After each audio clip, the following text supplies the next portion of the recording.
that Al Gore built for us decades ago. Thank you, Al Gore. We are now live.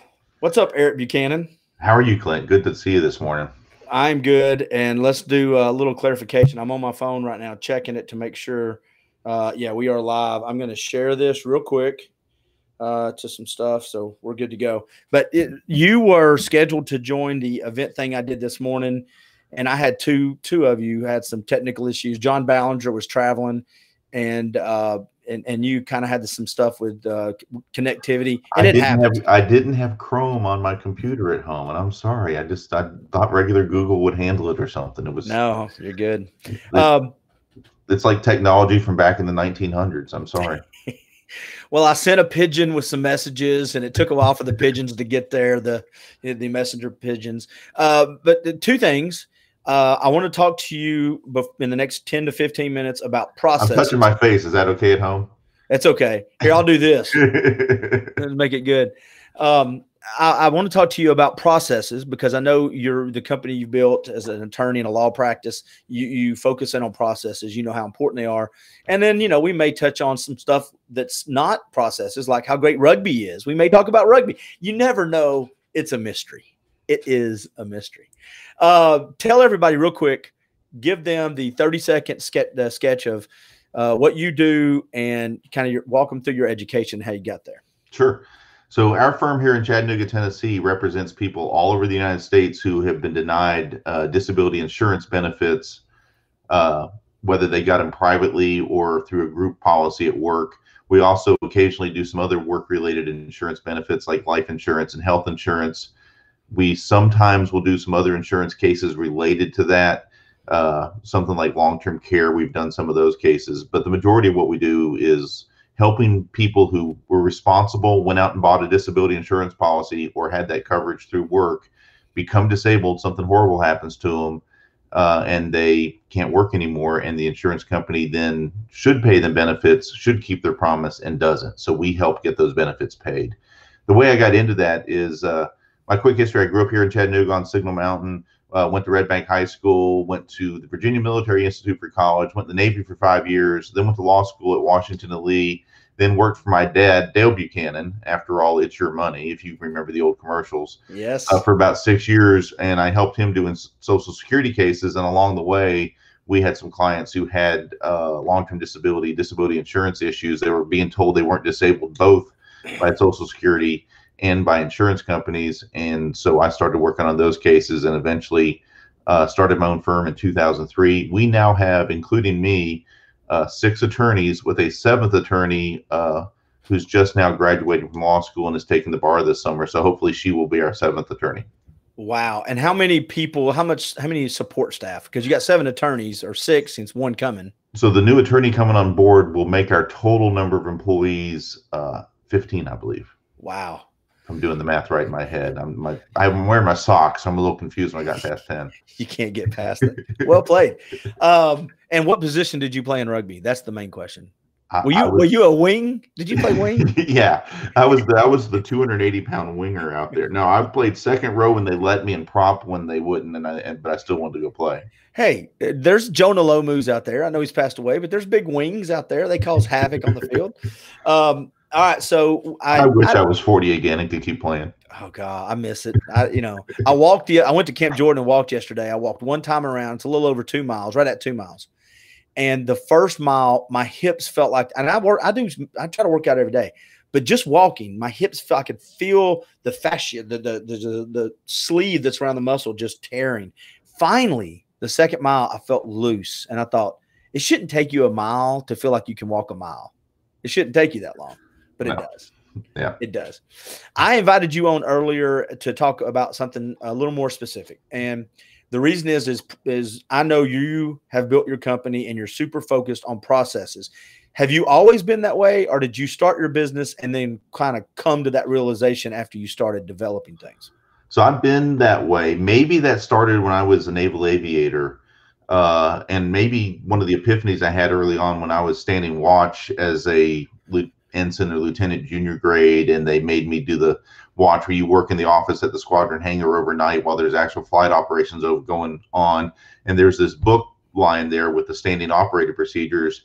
that explains what you're supposed to do if there's an emergency. What if one of our planes crash? What if we get some kind of a mishap? What are the steps you're supposed to take? And the first few times I looked at that stuff, I was a little confused. I was trying to figure out exactly what I'm supposed to do. But over time, I started thinking about, now that I understand what I'm really supposed to do in an emergency, this could be written more clearly to make it simple for the brand new guy to follow the step-by-step procedures.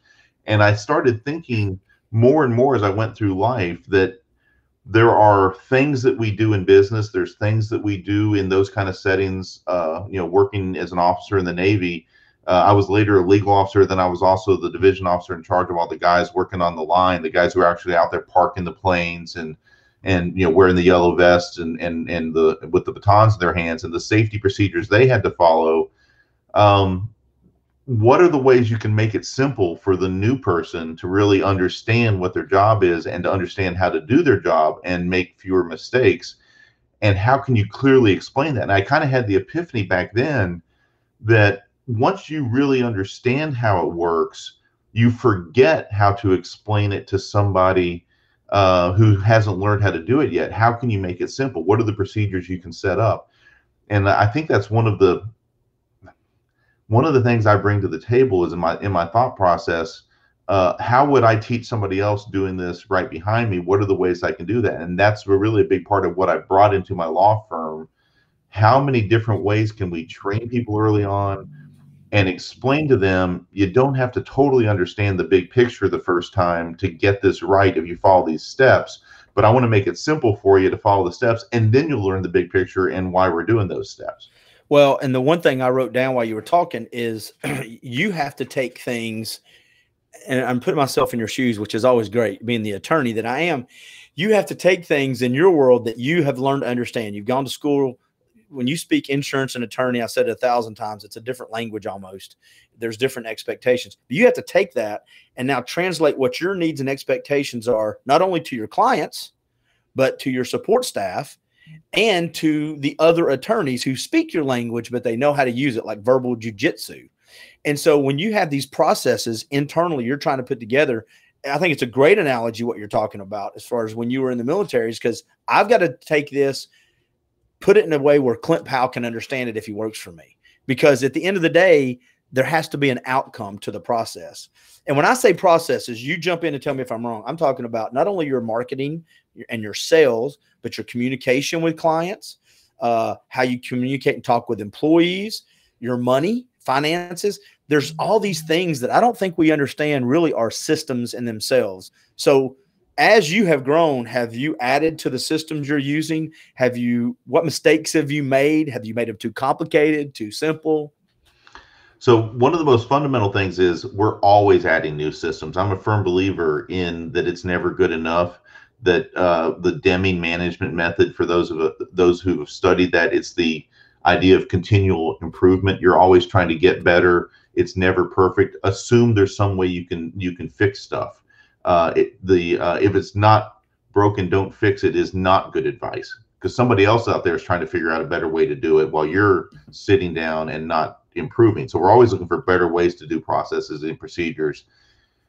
And so big mistakes along the way is it's number one, and this is also another skill, another tool from the Deming management method, is that if somebody at your office makes a mistake, it is almost always, at least the first few times they make the mistake, not that person's fault. It's we as the business owners, the managers, the people setting up the process have either failed to make it clear what their instructions were, have failed to train them on those instructions, or failed to set up a procedure that would handle that situation to give them the guidance they need. Now, if somebody's been there for 5 years and they're still screwing up basic stuff, that's different. That occasionally you just have some people that can't learn. Hopefully you don't hire people like that, and hopefully you identify those people over time. But for most people, they come to a job trying. They want to fit in. They want to do a good job for their boss. They want to make a living. They want to be accepted. And a lot of times it's not about just the money. It's about the pride and doing a good job. And if you give them the tools to do it, then they're going to try to do a good job. So it's my job as the manager, and for the other managers in the firm, my law partners, my wife, and also our office manager, it's our job as a team to give the rest of the employees the tools, to give them the training. And when something gets goofed up, it's usually not the fault of the employee who goofed something up.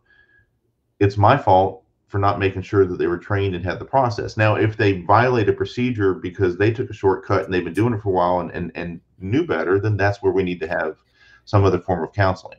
Well, also though, and it's a rhetorical question, but I'm assuming that you have given your employees the permission to come to you with ideas about processes, because just because Eric's put them in place 2 years ago, I think sometimes the changes that we make to processes don't always have to come from us. And usually a lot of times the best ideas don't come from us, the business owners.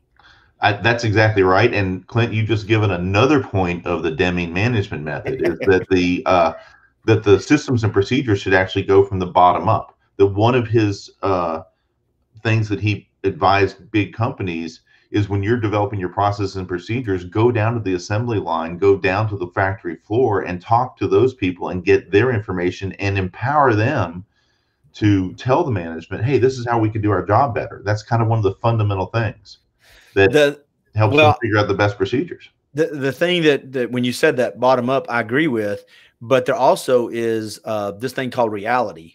And in reality, I wrote down in one circle, because that's how I put my thoughts in little thought bubbles to ask the question. So they don't escape.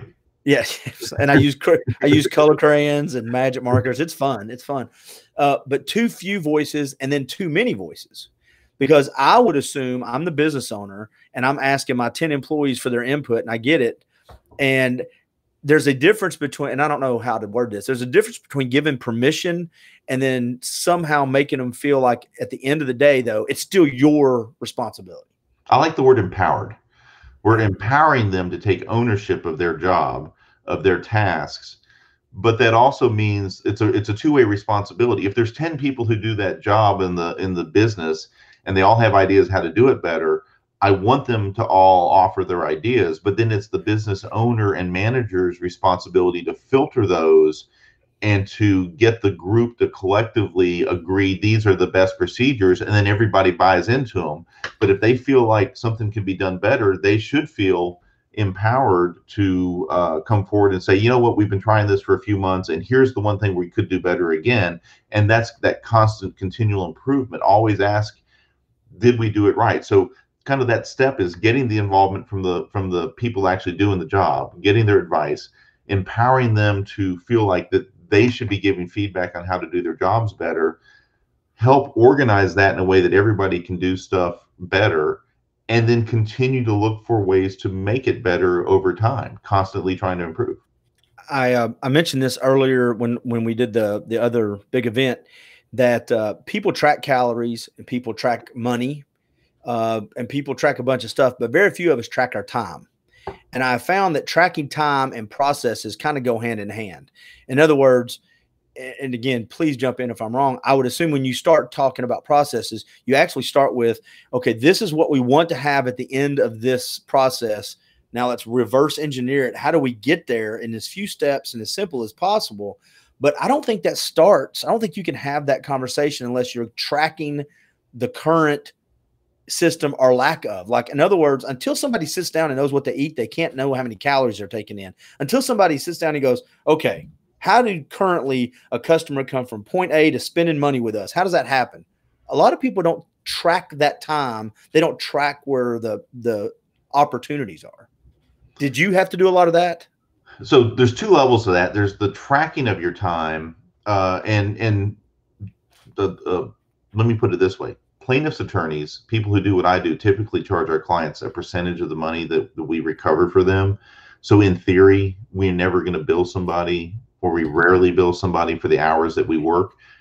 So we are rewarded by being more efficient. There's the old story of the guy's car breaks down, the mechanic takes a hammer, taps something, and charges him $500, and the customer yells, why are you charging me $500 to fix my car? I want an itemized bill. How much time did you spend? And the guy writes down $1 for 0.1 hours working on your car, $500 knowing where to hit it with a hammer. Yeah. Yeah. So a lot of attorneys are not, and a lot of people do their job, not by how many hours they work, by how good they are at their job. You're paying me to get the job done. If a client comes to me, our goal is to get their benefits, to get the long-term disability benefits paid, or get a good settlement in their case, or win it in court so that they get paid. So it's a hard habit to get into, and it's something that I recognized a long time ago, that we still need to keep track of our time. So it goes back to answering your question. Keeping track of your time actually is important to figure out, are we being more efficient? Are we following procedures in a way that gets the best result for our client in the least time possible? So we do keep our track of our time the way that some other attorneys will bill hourly and put down every day exactly what they did in 0.1 of an hour increments, 6-minute increments, into some kind of a computer system, because they're going to bill their clients for the time they spend. Well, we have that same kind of a system in our law firm. We have one of those computer programs where you can enter that information, and we really push hard for our employees to keep track of their time. And we actually run a monthly report that shows how much of their time they are in fact recording. So we call it a utilization rate. I think that's a term that's used in business. If a paralegal works 40 hours a week and she records, or he records, 32 hours a week of time on cases, that's an 80% utilization rate. That actually means they're probably capturing a good amount of their time. Some people who are really effective might get closer to 100%, but if somebody's only has a 30% utilization rate, either they're not capturing much of their time, or they're not doing much. I think, oh, go ahead. I'm sorry. I was going to say, I said there's two levels to your question, because it's not just a matter of the tracking time. But one of my most fundamental pieces of advice for business owners and managers is, if you're trying to figure out ways to improve your process, improve your procedures, how to keep track of the time better, or what's the most efficient ways to do stuff, before you sit down and can actually work on your business and asking those kind of questions and finding ways to do it, where the heck are you going to find time to do that? This is another part of the time management. At one of the very first things you should do as a business owner when you get serious about trying to get better is mark out time on your schedule, dedicated time that you honor, that you keep on your schedule, that is time to work on your business. If you're a plumber, for example, there's a certain amount of time you're going to be going, turning wrenches and installing pipes and fixing people's sinks. But there's some point, if you want to be a good plumber who's going to eventually have other plumbers working with her or him, and you want to grow your business, at some point you got to stop and think about, how am I going to make my business better? Any of us out there that are business owners or managers, you need to have dedicated time on your schedule to say, what am I going to do to make the business run better? When am I going to work on these things? And if you don't mark off the time to do it, you're always going to be working and doing your job every day and not actually working on the business. I consider, if you're talking about processes or what you just talked about with time, to me that is, and I'm guilty of this, and I think a lot of business owners go in and out, the ebb and flow into this. It's the Plinko. You know the game of Plinko on The Price is Right? It's the Plinko version of business ownership. I get up every day. My business is here. I have different things, and I just drop a customer, or I drop an employee or a project into my business. And wherever, I'm not really sure where it lands, I can handle wherever it goes. It may not be optimal, but it's okay. And instead of the shoot, you know, where it's more controlled, they just drop chips in. And that's what a lot of us, because we get what we do, busy. And we don't look up and see if we're digging ditches in the right directions. And that's where I think sitting down and working on your business and then getting your processes involved. But I'm a big believer. You put those big circles up on a board and label your processes. Me and Rich Mazingo talk about it. What do I want that to look like at the end to the customer? What do I want my employee to feel when they leave here every day? As a business owner, that's where your processes kind of start, isn't it? Yeah. So that's another key point to all this. And it's hard to do. How do you make your business work for your customers? What is your product going to look like to your customer? Can you put yourself in the shoes of your customer? I'm, an attorney, so I'm a big fan of Atticus Finch. You can't know what another man is thinking until you put on his shoes and walk around for a while. What are your customers doing? Put yourself in your customers' shoes. Are they getting a good experience when they call your office? Are they getting a good experience when they stop by your office? Are they getting a good experience when one of your staff interacts with the customer? What are you doing to encourage your staff to remember that every customer out there is someone who might refer us future business? That's a key part of all this continual improvement. How are ways that we can make our customers' experience, our clients' experience better every day? And then that's how you find out where your processes need to start, kind of working backwards. All right, we got a minute or two left because I know you have to get to the office. If you could just take a minute or two and talk about the importance for businesses to sit down and come up with what a client actually looks like, the profile of a good client, because not all clients are equal, and not everybody is going to need your widget at the same time. So just give them some advice on that real quick. So in our firm, we've actually done something where we internally grade cases by the financial value and the difficulty. And that doesn't mean we won't help difficult cases. And it doesn't mean we're not willing to take cases that are not all going to be the biggest dollar value.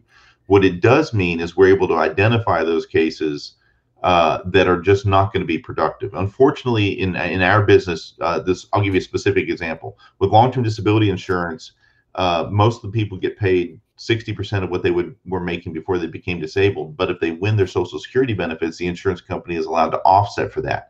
Insurance companies have written that into their policies.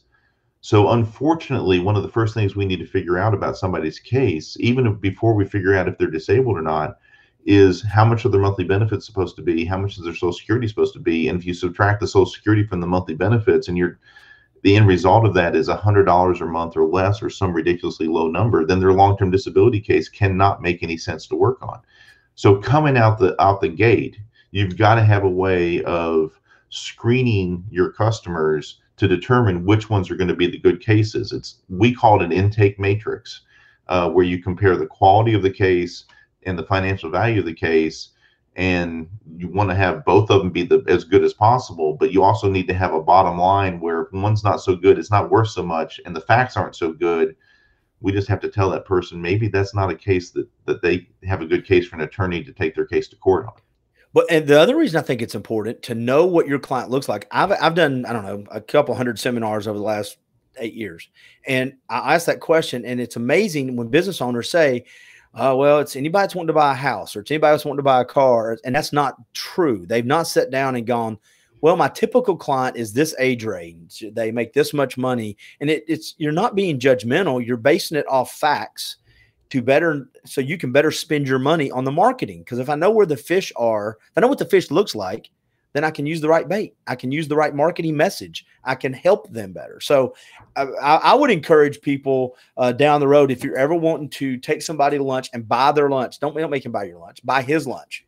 When we get past this whole quarantine stuff, and you're wanting to pick somebody's brain about processes and sitting down and working on a business, I don't think there's anybody better than Eric Buchanan. And if you're needing his services, I've used him as an attorney. Yeah, just don't even shop around. Go straight to Eric, and if he can help you, he'll help you.